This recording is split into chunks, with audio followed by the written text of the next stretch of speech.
Hey, how's it going out there, everyone? My name's Brandon, and I've just been watching some videos from guys out there that I've subscribed to. I'm talking about Ground Zero Salem, um, Eric Bauer, Mike Seatown.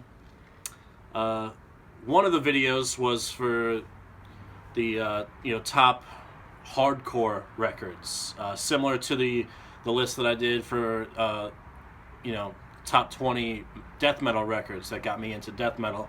There's one going around about the top hardcore and punk records that got you into hardcore and punk. And then Mike Seatown yesterday posted a video, um, albums that changed his life. And I really liked both of those ideas, but I didn't want to do two separate videos, so I'm kind of going to combine them. I'm going to be talking about hardcore and punk and kind of the roots for me. Because, like those guys, before I discovered death metal, before I discovered black metal, I was a punk kid. I was a hardcore kid.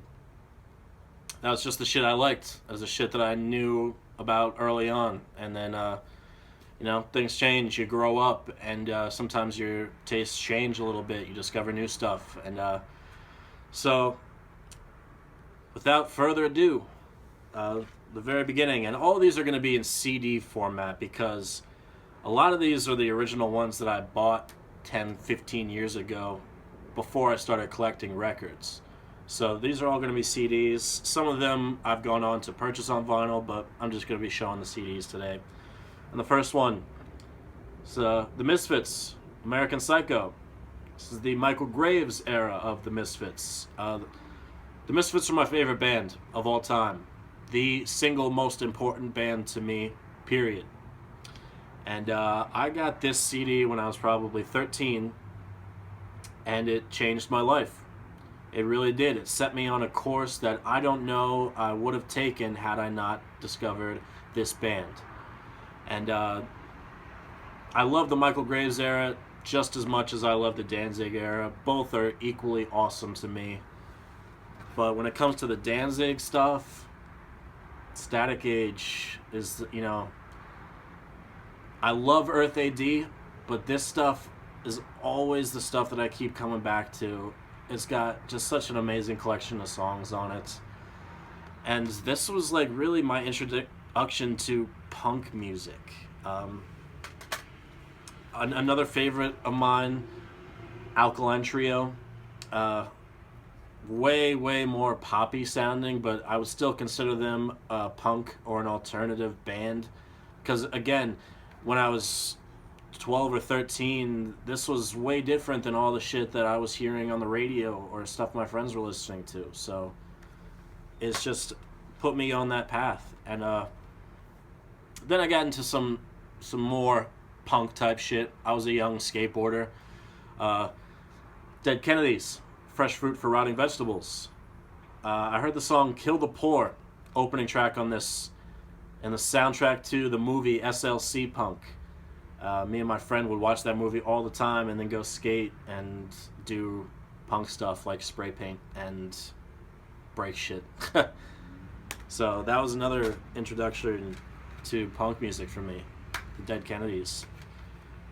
No Effects, Punk and Drublick.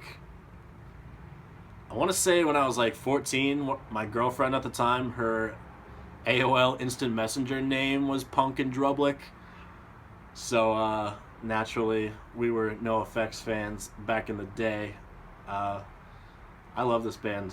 I don't listen to them a lot anymore. I don't listen to most of the stuff that I'm going to show. I don't listen to that much anymore, but it was crucial for me growing up as a young punk kid. Stuff like Anti-Flag, New Kind of Army. When I pulled this one out, I was like, man, I haven't listened to this one in years, but it got lots of play for me when I was 13, 14 years old. I would, ride around on my skateboard with my headphones in, listen to shit like this, thinking that I was the shit. I was untouchable. No one could fuck with me. I was like, fuck cops, all that shit. So, and then, who didn't fuck with the Ramones? This has like 58 tracks on it. It's a compilation anthology.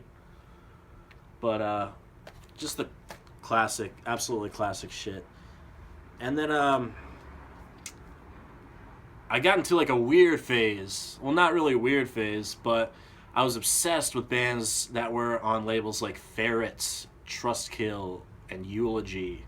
And there were definitely more metalcore bands. Bands like Every Time I Die,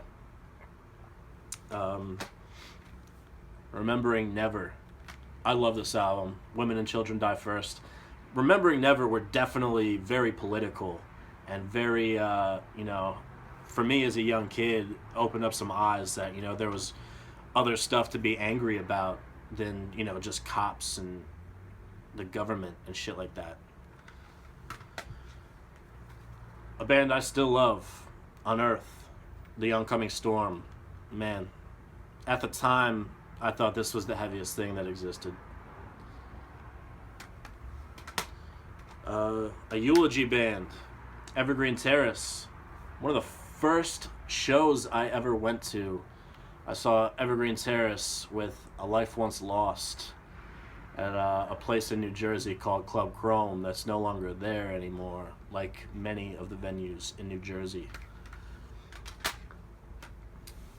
On Broken Wings, Number One Beautiful. When I first started playing guitar, I learned how to play, I do my crosswords in pen, first track on this one. And fuck, man. I'm like, when I was pulling these out, I was like, damn, this stuff is like really throwing it back. But now that I'm talking about it, it's just like, it's bringing all these memories back and just this old shit. Dillinger Escape Plan, Calculating Infinity, 43% Burnt. If you know the Dillinger Escape Plan, you probably know that song. Absolutely chaotic. Never heard anything like that before when I was a young kid. And then 2004, I went to what would be the last Hellfest in New Jersey, and I saw a few bands there that immediately I had never seen anything that aggressive before, and to be honest, I was not really prepared for what I was going to experience, but it definitely changed my life. And there's a few hardcore bands that I still love today, and this is one of them. Terror, One with the Underdogs. Got this one when it came out in 2004 at Scotty's record store in the town over from where I live. I used to go there all the time and buy CDs. Their selection isn't great anymore. There used to be a chain. There used to be another one like down the road from me, but that one closed years ago. I've talked about this record before. Converge, Jane Doe. Absolutely one of my favorite albums of all time. It's a Desert Island album for me. If I could only pick a certain number of albums that I could listen to for the rest of my life, this would be on the short list. Bane, Holding This Moment. God damn, what an influential band, period. Really kind of like the emotional side of hardcore. It made me really open up to kind of like the feelings that I was having as like an angsty teenager. These songs and the lyrics just connected with me, unlike anything that I had previously heard. Hardcore was beginning to feel like a place where I could fit in, and at the time, I didn't feel like I fit in anywhere else. And Bane is one of those bands that really made that connection for me and opened up the doors to kind of a new world. One of the first hardcore records I ever remember hearing, Hatebreed, Perseverance. I was probably 13. My cousin still loves this band, and she showed me this album, and at the time I did not like it at all. I thought it was I didn't like metal music, so anything that was like heavy guitars and like fast drumming and shit, I just, it didn't click with me. But now looking back, she did me a huge favor by showing me this band. Because this is another band that to this day I love, and to this day definitely had a huge impact on my life and pointed me kind of in the right direction, the direction that took me to where I am today. And another two records that mean so much to me just because I absolutely felt a connection with these records, and that is from Modern Life is War, My Love, My Way, and their follow-up, Witness.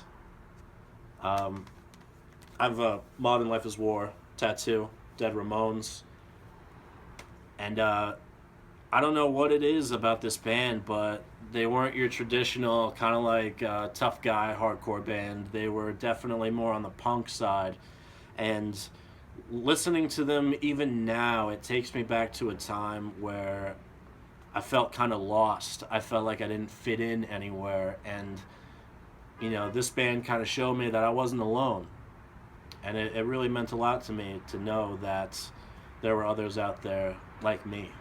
So, and then being a kid from New Jersey, there was always a really strong scene in New Jersey, and there were a lot of great bands, new and old, that I got to see a lot, who were just always around. And one of the classic ones is Lifetime.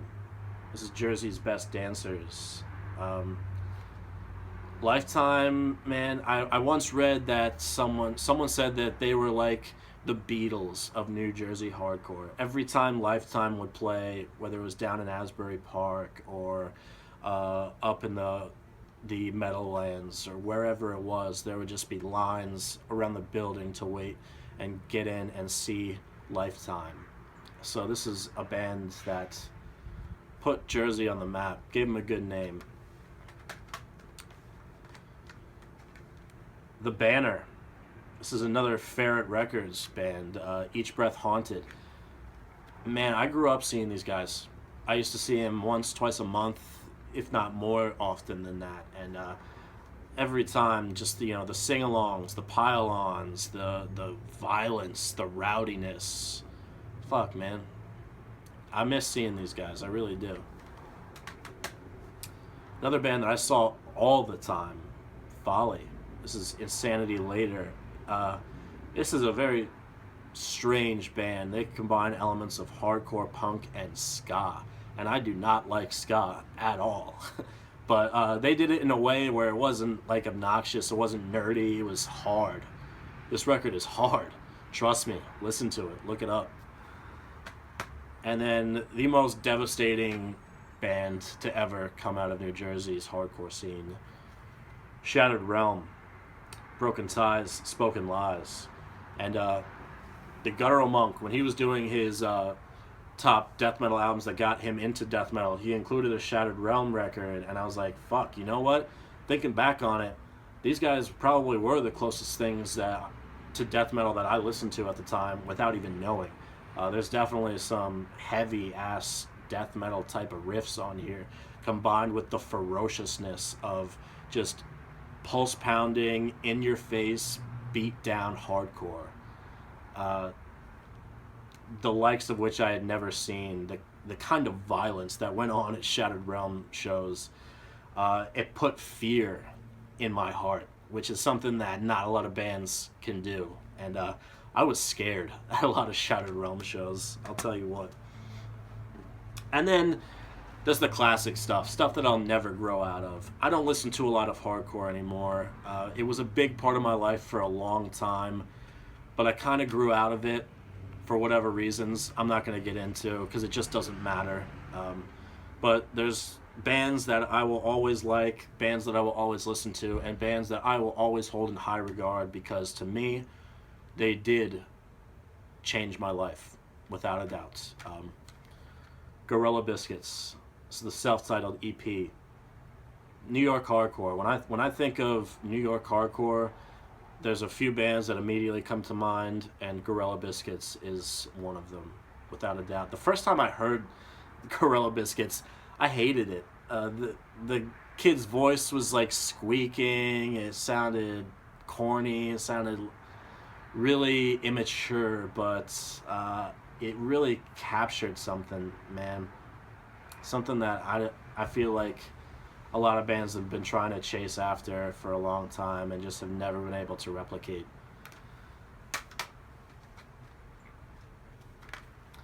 Bad Brains, self-titled. I love this album to death. These guys, especially for a bunch of African American guys in the punk and hardcore scene, really, really went against the grain, had to fight tooth and nail to get their name out there and have the impact that they did. And these guys are just legends. Absolutely no other way to put it. You can't disagree with that. It's irrefutable. Bad Brains. Black Flag, My War. Bars, man. I absolutely loved Henry Rollins' era Black Flag. Again, it was just so pissed off. And being young, being impressionable, that kind of pissed off aggression put onto a record just fueled whatever fire I had inside of me at the time, and still do. Underdog, the demos, much like the Bad Brains, these guys kind of incorporated a little bit of reggae into their style. And I just appreciated it because it was a little bit different. And, still, when I listen to songs like Underdog, Mass Movement, Without Fear, The Vanishing Point, oof. Man, I love Underdog. And I don't see too many people talking about them a lot. Maybe it's just because I don't really follow people that talk about hardcore. But Underdog, I always felt was a little bit underappreciated. And then the next two records are from two bands that I absolutely love. And really, I don't have too many words to say what these bands have done for me. So the Chromatics with Age of Quarrel, and it also has Best Wishes on it. It's one of my favorite bands of all time. I really don't know what else to say other than fuck. I love the Chromatics. And then finally coming to a band that would eventually lead me into more metal territory, kind of stuff that I listen to more today. Suicidal Tendencies, Join the Army. Their brand of crossover thrash mixed with hardcore, just blistering, absolutely had that attitude that, again, like I keep going back to me as a young kid, but I just was searching for something desperately to hold on to pull me out. And bands like Suicidal Tendencies were there for me. All of these bands were there for me. And I would not be sitting here making this video right now if it weren't for all of those bands. So that's really why I wanted to talk about my punk and hardcore roots, because never forget where you came from. Always appreciate what led you to this point, because it made you who you are today. And I love who I am, I mean, everyone has certain things about them that they don't like or they wish that they could change, but the fact remains that you are who you are. So love yourself no matter what. And before I get too sappy, I'm going to conclude this video. Thanks so much for watching, guys. Thank you to everyone who's still subscribing, liking these videos, commenting on them, and until the next time, take care.